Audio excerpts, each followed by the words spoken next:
കോൺഗ്രസിലെ മുതിർന്ന നേതാക്കന്മാർക്കൊക്കെ അനക്കം വെച്ച് തുടങ്ങിയിരിക്കുകയാണ്. കാരണം 2026 UDF അധികാരത്തിൽ വരുമെന്നുള്ള കണക്കുകൂട്ടലാണ്. 2021 ഇതേ കണക്കുകൂട്ടലുകളൊക്കെ പലർക്കും ഉണ്ടായിരുന്നു. പക്ഷെ 2026 10 മടങ്ങാണ് ആ കണക്കുകൂട്ടലുകൾ. കാരണം ഭരണവിരുദ്ധ വികാരം അതിശക്തമായി വർദ്ധിച്ചു. അതുപോലെ തന്നെ പലതരത്തിലും ഉപതെരഞ്ഞെടുപ്പുകളൊക്കെ തന്നെ കോൺഗ്രസിന് അനുകൂലമായ സാഹചര്യം ഒരുക്കി. ഈ കാരണങ്ങൾ കൊണ്ട് തന്നെ 2026 അധികാരത്തിൽ വരും എന്നാണ് രാഷ്ട്രീയ നിരീക്ഷകരുടെ പോലും വിലയിരുത്തൽ. അതുകൊണ്ട് തന്നെയാണ് കോൺഗ്രസിനകത്ത് മാത്സര്യം മൂർച്ഛിച്ചിരിക്കുന്നത്. മുഖ്യമന്ത്രി സ്ഥാനത്തിനും ഓരോ ഇടങ്ങളിൽ സീറ്റിന് വേണ്ടിയുള്ള നെട്ടോട്ടവും ഒക്കെ കോൺഗ്രസിൽ ഇങ്ങനെ കൂടിക്കൂടി വന്നുകൊണ്ടിരിക്കുകയാണ്. ഇപ്പൊ തദ്ദേശ തെരഞ്ഞെടുപ്പ് കഴിയുമ്പോൾ തന്നെ നിയമസഭാ തെരഞ്ഞെടുപ്പിൻ്റെ ഒരുക്കങ്ങളിലേക്ക് കടക്കും. ഇപ്പോൾ തന്നെ പലതരത്തിലുള്ള നീക്കങ്ങളും ആരംഭിച്ചു കഴിഞ്ഞിരിക്കുകയാണ്.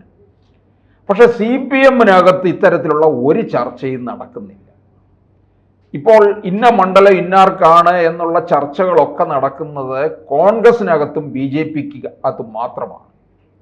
BJP അവർ മണ്ഡലങ്ങൾ A ക്ലാസ് മണ്ഡലങ്ങൾ തിരിച്ചു, B ക്ലാസ് മണ്ഡലങ്ങൾ. ഏറ്റവും ഉറപ്പുള്ള A ക്ലാസ് മണ്ഡലങ്ങളിൽ BJPയുടെ വിജയസാധ്യത ഉറപ്പായിട്ടുള്ളവരെ അവർ ഏതാണ്ട് തീർച്ചപ്പെടുത്തി കഴിഞ്ഞിരിക്കുകയാണ്. ഒരു അനൗദ്യോഗിക പ്രഖ്യാപനമൊക്കെ നടന്നിട്ടുണ്ട്. ഔദ്യോഗിക പ്രഖ്യാപനം വരാനിരിക്കുന്നതേ ഉള്ളൂ, തദ്ദേശ തെരഞ്ഞെടുപ്പും കഴിഞ്ഞതിന് ശേഷം.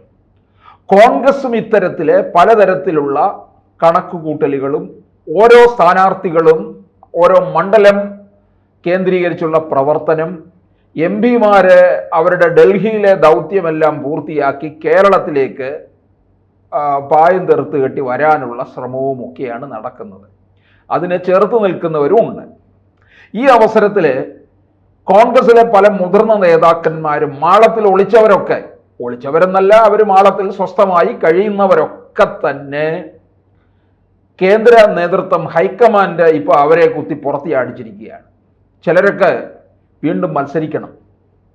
കാരണം ജനങ്ങളുടെ ഇടയിൽ ഒരു വിശ്വാസ്യത വീണ്ടെടുക്കണം. ആ വിശ്വാസ്യതയ്ക്ക് വേണ്ടി പഴയ നേതാക്കന്മാരെ ഇറക്കുക, പ്രത്യേകിച്ച് ആദർശശാലികളായിട്ടുള്ള നേതാക്കന്മാർ. അതിനുവേണ്ടി ഇപ്പോൾ VM സുധീരനെയും മുല്ലപ്പള്ളി രാമചന്ദ്രനെയും ഒക്കെ ഇറക്കുകയാണ്. അക്കൂട്ടത്തിൽ ചിലർ സ്വയം പുറത്തേക്ക് ചാടി വരികയും ചെയ്യുന്നുണ്ട്. എനിക്കും വേണം ഒരു മണ്ഡലം എന്നുള്ള രീതിയിൽ. കാരണം വന്നു കഴിഞ്ഞാൽ ഇപ്പോഴത്തെ സാഹചര്യത്തിൽ UDF-ന് ഒരു തരംഗമുണ്ടാകും, വിജയം ഉറപ്പാകും, UDF അധികാരത്തിൽ വരും, കൂട്ടത്തിൽ ഒരു മന്ത്രിയുമാകാം. എന്തായാലും കോൺഗ്രസിന് ഇതാണ് ഏറ്റവും അവസാനത്തെ അവസരം. ഇതില്ലെന്നുണ്ടെങ്കിൽ തീർന്നു. അത് ഉറപ്പായ കാര്യമാണ്. കോൺഗ്രസ് ഇല്ലാതാകും. UDF ഘടകകക്ഷികളൊക്കെ പല വഴികൾക്ക് പോകും. പല വഴികളെന്ന് പറയാൻ ഒറ്റ വഴിയേ ഉള്ളൂ.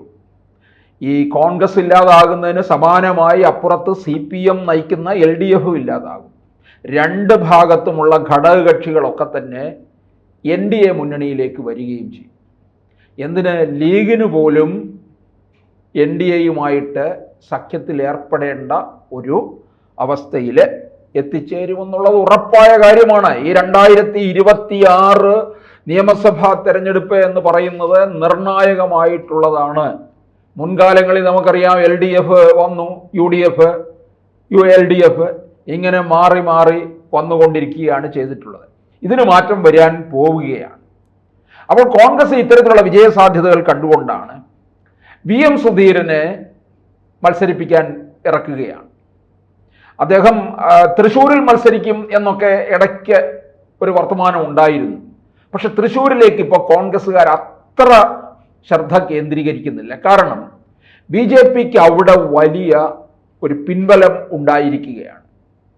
പ്രത്യേകിച്ച് അവിടെ നിന്ന് നിയമസഭയിലേക്ക് പലരും ജയിച്ചെത്തണമെന്ന് BJP നേതൃത്വത്തെക്കാൾ കൂടുതലായിട്ട് ആഗ്രഹിക്കുന്നത് സുരേഷ് ഗോപിയാണ്. കാരണം ഈ ഇപ്പോഴത്തെ വോട്ട് വിവാദം സുരേഷ് ഗോപിക്ക് ഈ നിയമസഭയിൽ വലിയ പ്രാതിനിധ്യം ഉണ്ടാകുമ്പോൾ അത് സുരേഷ് ഗോപിയിലുള്ള വിശ്വാസ്യത ഒന്നുകൂടി വർദ്ധിക്കുകയായിരിക്കും ചെയ്യുന്നത്.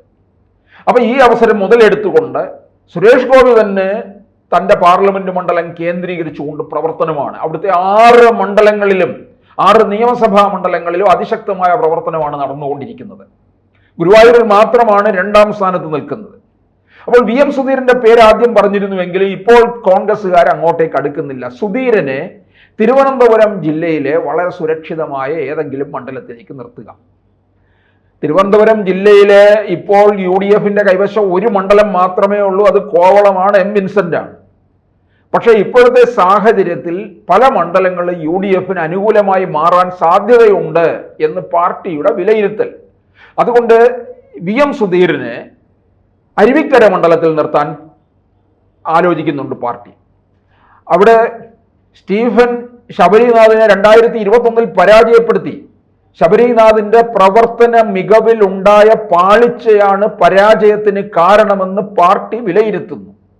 അങ്ങനെ ശബരിനാഥിനെ തിരുവനന്തപുരം സെൻട്രലിലേക്ക് എന്ന് പറയുന്നുണ്ട്. പക്ഷെ അത് ഫലവത്താകാൻ സാധ്യതയില്ല. കാരണം തിരുവനന്തപുരം സെൻട്രലിലെ UDFിലെ ഘടകകക്ഷിയായ CMBക്ക് മാറ്റിവെച്ചിരിക്കുകയാണ്. CMBയിലെ CP ജോൺ അവിടെ രംഗത്തിറങ്ങിക്കഴിഞ്ഞിരിക്കുകയാണ്. അപ്പോൾ ശബരിനാഥിന് മറ്റേതെങ്കിലും മണ്ഡലത്തിലേക്ക് പോകേണ്ടി വരും. അരുവിക്കരയിൽ ഇനി നിന്നാൽ പരാജയമായിരിക്കും ശബരിനാഥിന് ഉണ്ടാകാൻ പോകുന്നത്. കാരണം സ്റ്റീഫൻ അവിടെ ഉണ്ടാക്കിയെടുത്തിട്ടുള്ള ഭരണവിരുദ്ധ വികാരം ഉണ്ടെന്ന് പറഞ്ഞാലും സ്റ്റീഫൻ ജനങ്ങളുമായിട്ട് വലിയൊരു അടുപ്പം സ്ഥാപിച്ചു വെച്ചിട്ടുണ്ട്, വികസന നേട്ടങ്ങളും ഉണ്ട്. അപ്പോൾ വി എം സുധീരനെ ഒന്നുകിൽ അവിടെ, അതല്ലെന്നുണ്ടെങ്കിൽ തിരുവനന്തപുരം സിറ്റിയോടെ ചേർന്ന് കിടക്കുന്ന തിരുവനന്തപുരം പാർലമെന്റ് മണ്ഡലത്തിൽ വരുന്ന കഴക്കൂട്ടത്ത് നിർത്താനാണ് ആലോചന. ഇതൊക്കെ കൈവിട്ടു പോയതാണ് കോൺഗ്രസിന്റെ കയ്യിൽ നിന്ന്.